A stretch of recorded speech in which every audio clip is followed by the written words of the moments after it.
যুব দলের নাম ভাঙিয়ে চাঁদাবাজি করতে কে পাঠিয়েছে? শ্রমিক লীগ থেকে কে পাঠিয়েছে?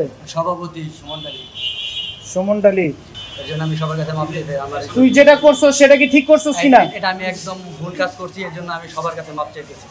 আমার বাচ্চা কাচ্চা আছে, সবাই আমাকে মাফ করে দেবে। আমি যাতে ভুল না করতে পারি, যদি পরবর্তীতে ভুল করি, সেজন্য আপনারা আমার যা শাস্তি দেবেন মাথা পেতে নেবেন। যুব দলের নাম ভাঙিয়ে চাঁদাবাজি করতে কে পাঠিয়েছে? শ্রমিক লীগ থেকে। শ্রমিক লীগ থেকে কে পাঠিয়েছে? সভাপতি সুমন ডালি। সুমন ডালি। ওখানে যে কি করেছিস চিড়িয়াখানার গেটে? ওখানে যে যুব দলের ব্যানার লাগাইছি, নাম ভাঙায়, শ্রমিক লীগের নাম ভাঙায়। আর দোকানের সাইনবোর্ড টাইনবোর্ড ভাঙছিস কেন? কে বলছে? শ্রমিক লীগ থেকে বলা হয়েছে। তোর নাম কি? আমার নাম সোহেল, মোহাম্মদ সোহেল হোসেন। তুই কোন কমিটি আছে কি জিজ্ঞেস কর। কমিটির কোন সংগঠনের সদস্য তুই? সদস্য, শ্রমিক লীগের সদস্য। সভাপতি কে? সুমন ডালি। আর ওয়ার্ডের সভাপতি কে? ওয়ার্ডের সভাপতি হচ্ছে রাশেদ আলম। আর সেক্রেটারি? সেক্রেটারি সোহেল রান্না। সোহেল রান্না। কত নম্বর ওয়ার্ড ওটা? 93 নম্বর। এই থানা লুট হইছে, অস্ত্র কই থানা?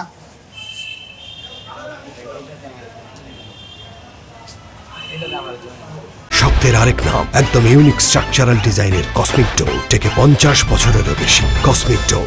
এতদিন কোথায় কোথায় চাঁদাবাজি করছো সেটা বল। কার কার কাছে গেছিলিস করছো? সত্যি কথা বলবি। আমি ভাই আর কোনো কাজ করি না, আমাকে লাগাইতে বলা হয়েছে তাই আমি লাগাইছি। আমি এর জন্য সবার কাছে মাপ চাইতেছি, আমার সবাই মাফ করে দেবে। এর জন্য আমি সবার কাছে মাপ চাইতে তুই যেটা করছস সেটা কি ঠিক করছস কিনা? এটা আমি একদম ভুল কাজ করছি, এর জন্য আমি সবার কাছে মাপ চাইতেছি। আমার বাচ্চা কাচ্চা আছে, সবাই আমাকে মাফ করে দেবে।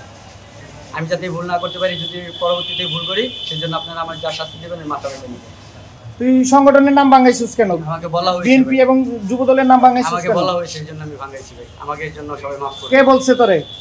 সভাপতি সুমন ডালি বলছে। তুমি কোন শ্রমিক লীগের সভাপতি সুমন ডালি বলছে? শ্রমিক লীগের সভাপতি সুমন ডালি বলেছে আমাকে। সুমন কোথায়? সুমন কোথায় সেটা আমি জানি না। আর কে কে আছে অত্র এলাকায়? আর কে কে আছে? রাশেদ কই? রাশেদ তোমার সভাপতি ওয়ার্ডের? সম্ভবত আমাদের বইলা পরে ওরা সবাই সরে গেছে। আমি তো বুঝতে পারিনি ভাই যে এগুলো এরকম হবে। এই জন্য আমি সবার কাছে মাপ চাচ্ছি। পরবর্তীতে যদি আমার এরকম ভুল হয়, তাহলে আপনারা যা শাস্তি দেবেন মাথা পেতে নেবেন। ছবি আছে আমার কাছে কিন্তু ছবি আছে। আমাকে সদস্য পদ দিছে, রানিং কমিটির সদস্য। হ্যাঁ সেটাই আমি জানি, কিন্তু আমি থাকতে চাইনি, আমাকে দেওয়া হয়েছে। তারপরেও আমি ওদের নির্দেশে সব করতেছি না।